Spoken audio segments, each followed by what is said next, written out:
ଘରେ ଏହି ସମସ୍ୟା ଥିଲେ ଦୀପ ତଳେ ରଖିଦିଅନ୍ତୁ ଏହି ଗୋଟିଏ ଜିନିଷ। ହିନ୍ଦୁ ଧର୍ମରେ କୌଣସି ବି ଶୁଭ କାର୍ଯ୍ୟ କିମ୍ବା ଭଗବାନଙ୍କୁ ପୂଜା କରିବା ସମୟରେ ଦୀପ ଜାଳିବା ଅନିବାର୍ଯ୍ୟ ହୋଇଥାଏ। ଯଦି ଆପଣ ନିଜ ଇଷ୍ଟ ଦେବତାଙ୍କ ସାମ୍ନାରେ ଦୀପ ଜାଳୁଛନ୍ତି ତେବେ ସେଥିରେ ଅନେକ ନିୟମ ରହିଛି।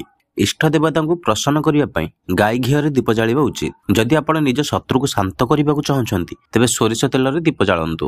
ଏହା ଦ୍ୱାରା ଆପଣଙ୍କ ଶତ୍ରୁ ଶାନ୍ତ ରହିବେ। ସେହି ଦୀପକୁ ଆପଣ ହନୁମାନଙ୍କ ସାମ୍ନାରେ ମଧ୍ୟ ଜଳାଇ ପାରିବେ। କିନ୍ତୁ ଯଦି ଆପଣ ସୂର୍ଯ୍ୟଙ୍କ ପୂଜା କରୁଛନ୍ତି ତେବେ 7 ବତୀ ଯୁକ୍ତ ଦୀପ ଜାଳନ୍ତୁ। ଯଦି ଆପଣ ମାତା ଦୁର୍ଗାଙ୍କ ପୂଜା କରୁଛନ୍ତି ତେବେ 9 ବତୀ ଯୁକ୍ତ ଦୀପ ଜଳାନ୍ତୁ, କାରଣ ମାତାଙ୍କର 9ଟି ରୂପ ରହିଛି। ଏହା ବ୍ୟତୀତ ଭଗବାନ ଶିବ ଏବଂ ହନୁମାନଙ୍କ ସାମ୍ନାରେ 5 ବତୀ ଯୁକ୍ତ ଦୀପ ଜଳାନ୍ତୁ। ଏହା ଦ୍ୱାରା ହନୁମାନ ଏବଂ ଶିବ ଜଲ୍ଦି ପ୍ରସନ୍ନ ହୁଅନ୍ତି। ଯଦି ଆପଣଙ୍କ ଜୀବନରେ ସ୍ୱାସ୍ଥ୍ୟ ସମ୍ବନ୍ଧୀୟ କିମ୍ବା ଅର୍ଥ ସମ୍ବନ୍ଧୀୟ ସମସ୍ୟା ରହିଛି ତେବେ 7 ପ୍ରକାରର ଶସ୍ୟ ମିଶ୍ରଣରୁ ଅଳ୍ପ ନେଇ ଦୀପ ତଳେ ରଖିଦିଅନ୍ତୁ। ଏହା ଦ୍ୱାରା ସବୁ ସମସ୍ୟାରୁ ମୁକ୍ତି ମିଳିଥାଏ। ଯଦି ଆପଣ ଦୀପ ତଳେ ଗହମ ରଖନ୍ତି ନିରନ୍ତର ଧନ ଧାନ୍ୟର ବୃଦ୍ଧି ହୋଇଥାଏ। ଦୀପ ଜାଳିବାର ଆଗାମୀ ଦିନ ସେହି 5ଟି ଦାନା ଗହମକୁ ଖାଇ ଦିଅନ୍ତୁ କିମ୍ବା ଫିଙ୍ଗି ଦିଅନ୍ତୁ। ଦୀପ ଜାଳିବା ସମୟରେ ଯଦି ଆପଣ ଦୀପ ତଳେ ଚାଉଳ ରଖନ୍ତି ତେବେ ମାତା ଲକ୍ଷ୍ମୀଙ୍କ କୃପା ବଢିଥାଏ। ଯଦି ଆପଣ ମାତା କାଳୀ, ଶନିଦେବ କିମ୍ବା 10 ଦିଗପାଳଙ୍କୁ ପ୍ରସନ୍ନ କରିବାକୁ ଚାହୁଁଛନ୍ତି ତେବେ ଦୀପ ତଳେ କଳା ତିଳ କିମ୍ବା ମୁଗ ଡାଲି ରଖିଦିଅନ୍ତୁ। ଯଦି ଆପଣ ଜଳନ୍ତା ଦୀପ ଭିତରେ ଗୋଲାପ ପାଖୁଡା କିମ୍ବା ଲବଙ୍ଗ ଦିଅନ୍ତି ତେବେ ଆପଣଙ୍କର ଜୀବନରେ ସୁଗନ୍ଧ ଭରିଯିବ। ଏମିତିରେ ତ କୌଣସି ପୂଜା ପଦ୍ଧତିରେ ମାଟି ଦୀପ ଜାଳିବା ସବୁଠାରୁ ଅଧିକ ମହତ୍ୱପୂର୍ଣ୍ଣ ହୋଇଥାଏ। ମାତ୍ର ନବରାତ୍ରି କିମ୍ବା କୌଣସି ମନସ୍କାମନା ପୂରଣ ପାଇଁ ଦୀପ ଜାଳୁଥିଲେ 5 ପ୍ରକାରର ଦୀପ ଜାଳିବାର ବିଧାନ ରହିଛି। ତାହା ମଧ୍ୟରେ ହେଉଛି ସୁନା,